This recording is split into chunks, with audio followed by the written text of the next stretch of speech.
10 में 200 blast, Zelensky का Moscow विनाश। जेलेंस्की सेना रूस की राजधानी को दहलाने की कोशिश कर रही है। पिछले 10 दिनों में मॉस्को पर लगातार ड्रोन अटैक किए जा रहे हैं। आज यूक्रेन ने मॉस्को को लगातार 10वें दिन भी दहलाने की कोशिश की। यूक्रेन के ऑपरेशन ड्रोन से पुतिन क्रोध में भर गए हैं। उन्होंने पहले सिक्योरिटी काउंसिल की बैठक की, उसके बाद बेलारूस फ्रंट ओपन करने का ऑर्डर जारी कर दिया। तो क्या अब पुतिन बेलारूस से कीव पर एटमी प्रहार करने जा रहे हैं? 10 दिन से लगातार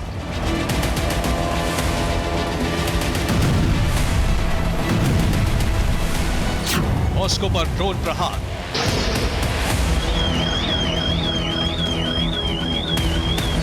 पुतिन लेंगे प्रतिशोध।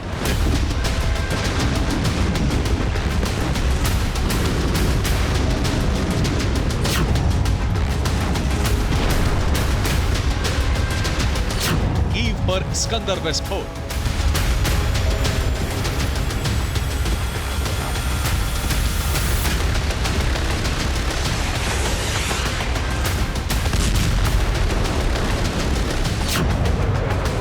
ये धमाका कहीं और नहीं बल्कि रूस की राजधानी मॉस्को में हुआ।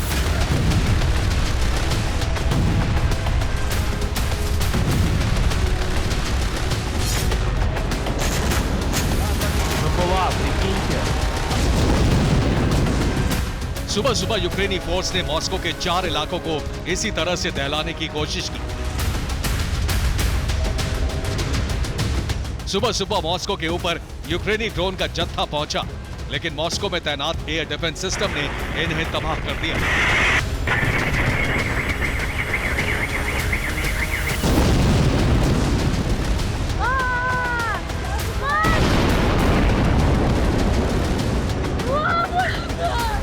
यूक्रेन ने मॉस्को में ही दूसरा हमला करने की कोशिश की। यूक्रेन के टारगेट पर मॉस्को का इस्त्रा इलाका था। यहां भी ड्रोन दागे गए, लेकिन इस अटैक को भी रूस ने फेल कर दिया।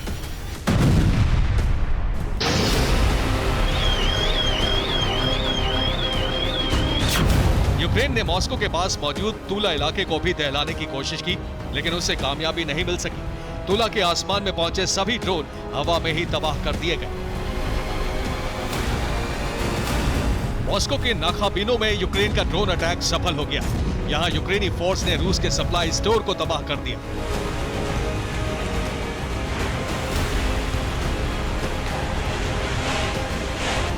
प्रिगोजिन की मौत के बाद मॉस्को में जो उथल पुथल के हालात है, यूक्रेन उसी का फायदा उठाने की कोशिश कर रहा है। यही वजह है कि 26 अगस्त को एक ही दिन में यूक्रेन ने मॉस्को के 4 इलाकों पर ड्रोन हमला करने का प्रयास किया। मॉस्को शहर में यूक्रेन का ड्रोन हमला फेल हुआ। इस तरह इलाके में भी यूक्रेन की ड्रोन स्ट्राइक नाकाम हो गई। तुला में भी यूक्रेनी फोर्स को कामयाबी नहीं मिल पाई। हालांकि नाखाबिनो में यूक्रेनी ड्रोन ने एक सप्लाई स्टोर को तबाह कर दिया।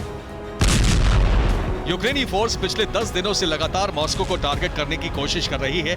मॉस्को की तरफ हर दिन दर्जनों ड्रोन भेजे जा रहे हैं। इस बात से पुतिन आग बबूला है। यूक्रेन के हमले से भड़के पुतिन ने सिक्योरिटी काउंसिल की बैठक बुलाई। इसमें प्रतिशोध का प्लान तैयार किया गया। लेकिन मॉस्को से जो वीडियो आए हैं वो बता रहे हैं कि हमले से रूस को नुकसान पहुंचा है।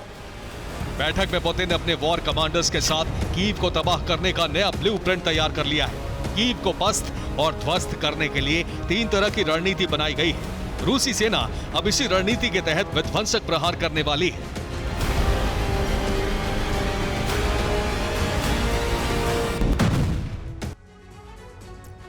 तो रूस ने जवाबी कार्रवाई के लिए 3 ब्लूप्रिंट बना लिए हैं। पुतिन ने प्रतिशोध का जो प्लान तैयार किया है वो बहुत ही विनाशकारी है। पहली रणनीति यह है कि रूसी सेना रूस से लगती यूक्रेन की पूरी सरहद पर 5 किलोमीटर अंदर तक घुस जाएगी।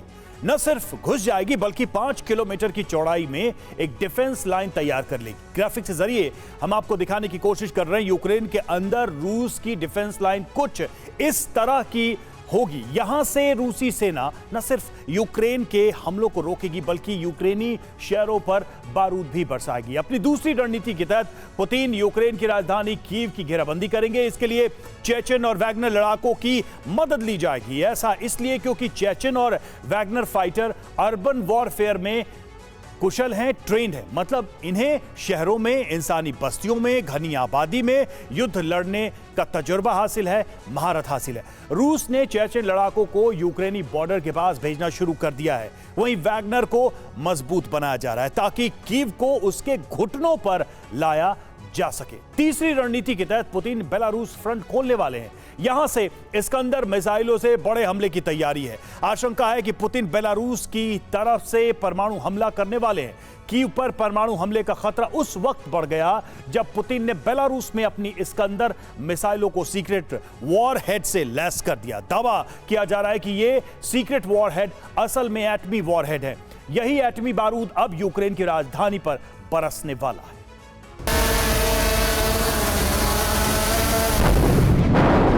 पुतिन लगातार घातक रणनीति बना रहे हैं, बावजूद इसके यूक्रेन का ड्रोन अटैक रुक नहीं रहा है।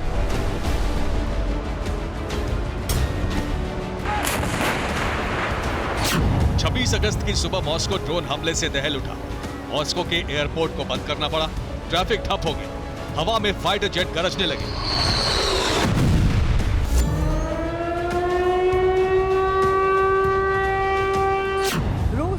किया है कि उसने यूक्रेन के सभी ड्रोन अटैक को नाकाम कर दिया है। क्रेमलिन के अंदर से आई रिपोर्ट के मुताबिक पुतिन ने अपनी सेना को इस्कंदर मिसाइल से हमला करने का आदेश दे दिया है।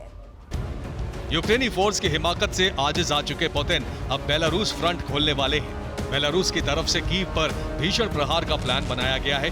शस्त्रागार से खतरनाक इस्कंदर मिसाइलें निकाल ली गई हैं। इन्हीं मिसाइलों से कीव को तबाह करने की रणनीति है।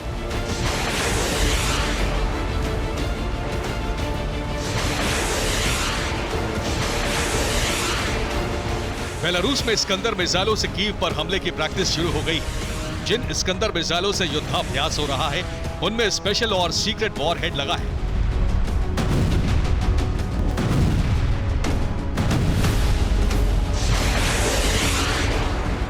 माना जा रहा है कि पुतिन के आदेश के बाद इस्कंदर मिसाइलों को एम्प्टी वॉरहेड से लैस कर दिया गया है। कीव पर इसी खतरनाक मिसाइल से हमला होने वाला है। हमले से पहले रूस और बेलारूस की सेना इस पर अपना हाथ साफ कर रही है।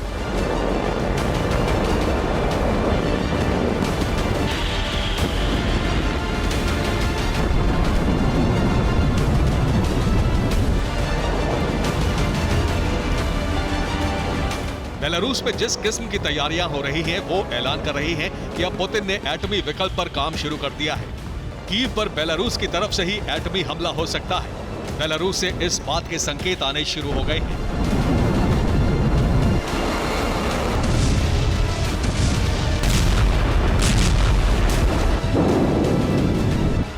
पुतिन के पास अब जंग जीतने का एक ही विकल्प बचा है और वो है परमाणु हमला।